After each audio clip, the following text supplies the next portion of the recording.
उत्तर प्रदेश के मुरादाबाद में 14 फरवरी की सुबह थाना मझोला क्षेत्र में एक युवती का नग्न अवस्था में शव मिलने के मामले का पुलिस ने आज खुलासा करते हुए हत्या के आरोपी को गिरफ्तार किया है। पुलिस के मुताबिक टीचर की हत्या का आरोपी बिट्टू का अपनी पत्नी से विवाद चल रहा था और टीचर उसकी पत्नी से जान पहचान के चलते मिलती जुलती थी। इसी के चलते उसने शराब पीकर टीचर को रास्ते से घर छोड़ने के बहाने बाइक पर बैठाकर सुनसान इलाके में ले जाकर उसके साथ बुरा काम करने का प्रयास किया। जब टीचर ने विरोध किया तो आरोपी बिट्टू ने टीचर की गला घोंटकर हत्या कर दी और फरार हो गया। मुरादाबाद के एसएसपी प्रभाकर चौधरी के मुताबिक शव मझोला थाना क्षेत्र में ही रहने वाली एक टीचर का था। टीचर बच्चों को ट्यूशन पढ़ाने उनके घरों पर जाती थी। 13 फरवरी की रात भी 8 बजे टीचर ट्यूशन पढ़ाकर वापस घर जा रही थी।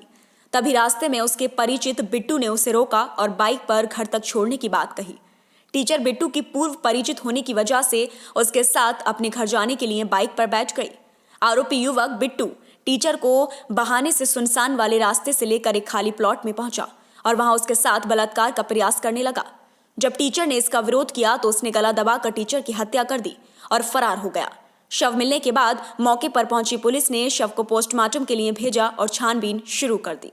पुलिस ने घटनास्थल के आसपास चारों तरफ के रास्तों पर लगे 150 से ज्यादा सीसीटीवी कैमरे की फुटेज खंगालने के बाद लाल मोटरसाइकिल पर जा रहे एक संदिग्ध व्यक्ति को तलाश कर उसे हिरासत में लेकर जब पूछताछ की तो पूरी घटना से पर्दा उठ गया। पकड़े गए युवक बिट्टू ने पुलिस को बताया कि थाना कटघर के पंडित नगला इलाके में रहता है और उसने ही टीचर की हत्या की है। वो घटना वाले दिन शाम से ही शराब पिए हुए था और रास्ते में उसे अचानक टीचर मिल गई।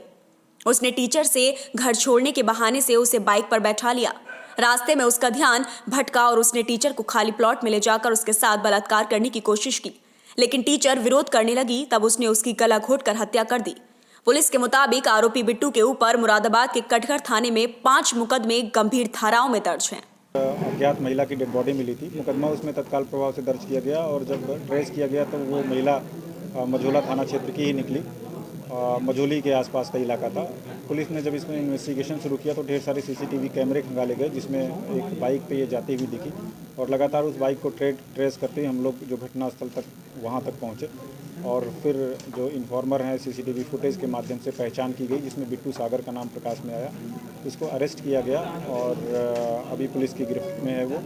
फर्दर इन्वेस्टिगेशन जो भी आगे है उसमें ये प्रक्रिया अभी इन्वेस्टिगेशन की जा रही है। सर क्यों की गई थी महिला की मौत? ये पहले से इन लोगों के आपसी संबंध थे, एक दूसरे से बातचीत करते थे, जान पहचान थी और उस समय कुछ ऐसी परिस्थितियां उत्पन्न हो गई जिसमें लड़की ने भी इसको नोच लिया। कुछ आपसी कहा सुनी हुई एकाएक और उस चक्कर में इसने उसका मर्डर किया। और माना जाए लड़की ने विरोध किया फिर उसके बिल्कुल विरोध के वहाँ निशान भी थे, विरोध किया भी था। इसके बॉडी पे भी निशान मिले हैं विरोध के।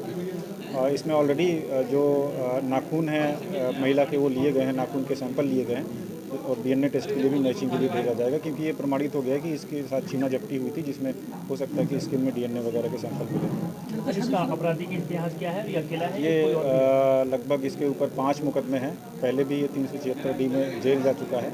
इसके अलावा लूट के कई इसके ऊपर मुकदमे दर्ज हैं। लड़का शादीशुदा है, पत्नी इसकी अलग रहती है। इन्हीं सब वजहों से पिछले 1.5 से 2 साल से इसके साथ नहीं रहती है। इनका लड़ाई भी चल रहा है। ये ज़्यादा पढ़ा लिखा नहीं है, 10-12 के आसपास पढ़ाई इसने की है। जिस टीम ने खुलासा किया है कुछ उसको आप टीम को अलग से 25,000 रुपये का कैश रिवार्ड दिया जा रहा है और जिसमें पब्लिक के लोगों ने सहायता की है उनको भी अलग से 25,000 रुपये का रिवार्ड उसमें 3 लोगों को दिया जा रहा है। माना जाए सर जो वीडियो वायरल की थी उसमें जनता ने भी सहयोग किया है सारी चीज़ों के लिए? बिल्कुल, मैं पहले ही बताया कि इसमें पब्लिक का बहुत सहयोग रहा है, लेकिन लोगों ने अपना नाम नहीं बताया कि उनका नाम का कहीं पे खुलासा ना किया जाए, बट पब्लिक ने काफ़ी सपोर्ट किया इस केस के खुलासे के।